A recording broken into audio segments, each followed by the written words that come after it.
Bem-vindo ao quadro Bernardo Responde. Nesse quadro eu vou responder várias dúvidas que chegam aqui na clínica, dúvidas que eu ouço na rua, no shopping, na família, com os amigos. E esse é um quadro para você que é fisioterapeuta, para você que não é fisioterapeuta, é paciente, para você que não é da área da saúde, para você que é da área da saúde. Então a gente vai responder bastante coisa. Vamos lá? Roda a vinheta então.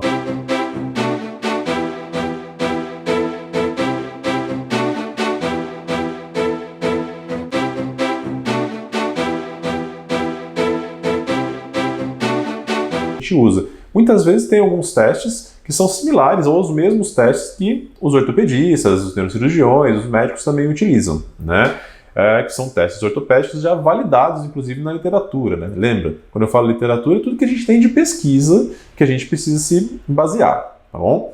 Então, existem testes para testar a articulação, testes para testar o músculo, testes para testar ligamento, testes para testar nervo, né? Então, existem alguns testes que a gente consegue, por exemplo, falar, olha, esse teste está me indicando que existe uma compressão no nervo, né? Ou então, esse teste está me indicando que, poxa, esse ligamento está rompido. E o melhor ainda, quando a gente vai testar, a gente já sabe que um conjunto de testes, ele me dá uma resposta melhor. Então, por exemplo, eu tenho 3 testes que servem para testar um ligamento.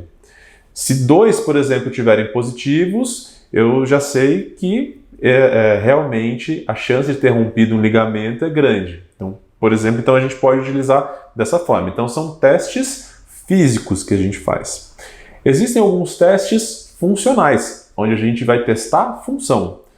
Testes de levantar e sentar na cadeira, testes de caminhada, movimentos específicos para resistência muscular. Então a gente vai utilizar dependendo da história e do quadro clínico do paciente.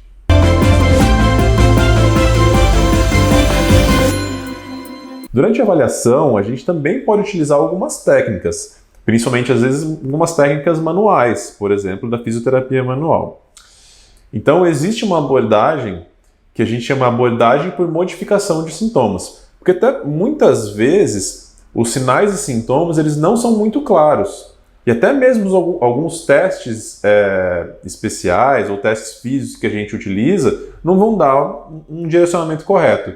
E às vezes a gente usa uma técnica manual que alivia o sintoma momentaneamente. Então, assim, a gente tem uma modificação desses sintomas. Isso pode indicar um bom prognóstico. Então, utilizar técnicas manuais, por exemplo, na avaliação antes do tratamento, pode ser um bom caminho. Chama abordagem por modificação de sintomas.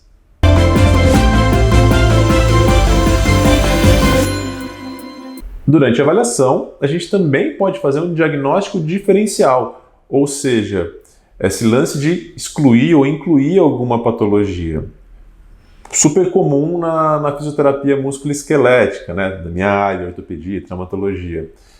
Por exemplo, a gente identificar que alguns problemas no cotovelo ou no ombro podem estar relacionados à coluna cervical. Então a gente consegue fazer essa diferenciação através de história e testes e muitas vezes modificação de sintomas.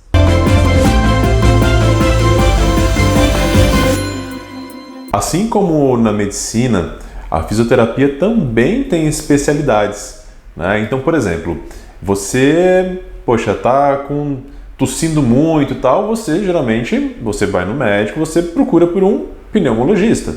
Você fraturou a sua perna, está com uma dor no joelho, uma dor no tornozelo, teve algum trauma, você procura um ortopedista, né? Você não vai falar, não, eu vou no médico. Beleza, você não vai no dermatologista para tratar uma fratura de tornozelo, não é? Na fisioterapia, isso também acontece. E é uma coisa que muita gente não sabe, que existem várias especialidades. A gente pode citar algumas. A minha, que é a musculoesquelética, que trabalha com a parte de ortopedia e traumatologia. Eu tenho a parte respiratória, a parte cardiorrespiratória também, né? Eu tenho a parte de pediatria. Eu tenho a parte de neuroadulto e neuropediatria. Eu tenho a parte de saúde da mulher, tenho a parte de saúde do homem.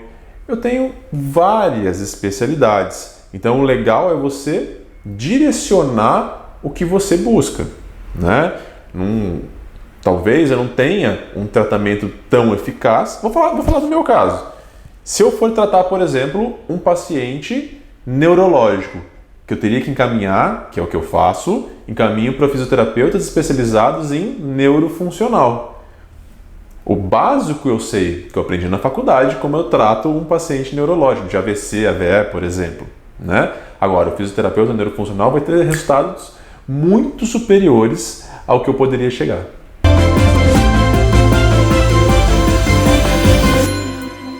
Bom, várias técnicas podem ser utilizadas. Vamos classificar aí em grupos grandes. O clássico e a base da nossa profissão é a cinesioterapia. Ou seja, eu vou usar exercício, eu vou usar movimento para tratar.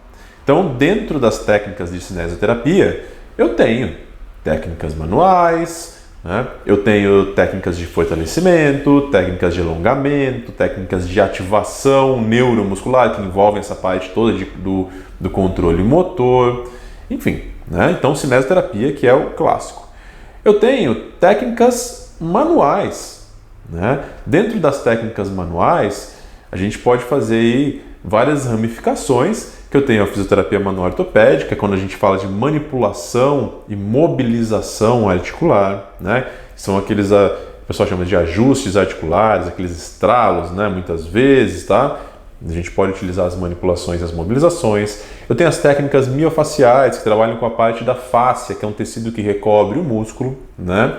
Eu tenho técnicas de massagem, da massoterapia, né? É super bem-vindo, né? Muitas vezes a gente insere isso no tratamento, tá bom? E eu tenho também as técnicas de eletroterapia. Eletrotermo e fototerapia são as técnicas que utilizam as correntes analgésicas ou de fortalecimento, né, de estímulo muscular. Eu tenho utilização de laser, né, calor, frio, né, o gelo, a gente não pode esquecer disso também. Então são técnicas que a gente pode utilizar dentro da eletrotermo e fototerapia. Bom, então de uma maneira geral, a gente tem uma gama imensa de exercícios terapêuticos que a gente pode explorar, várias técnicas manuais que a gente pode explorar e vários recursos que a gente pode explorar da eletrotermo e fototerapia.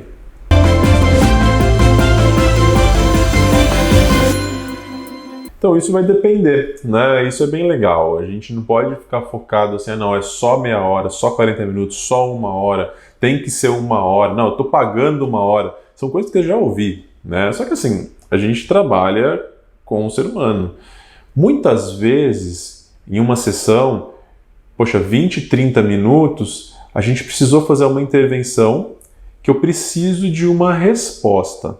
Tá? Então eu peço para o paciente fazer em casa e até retornar no outro dia. Então eu posso até dividir essa mesma sessão em 2 vezes. Às vezes eu faço isso, tá?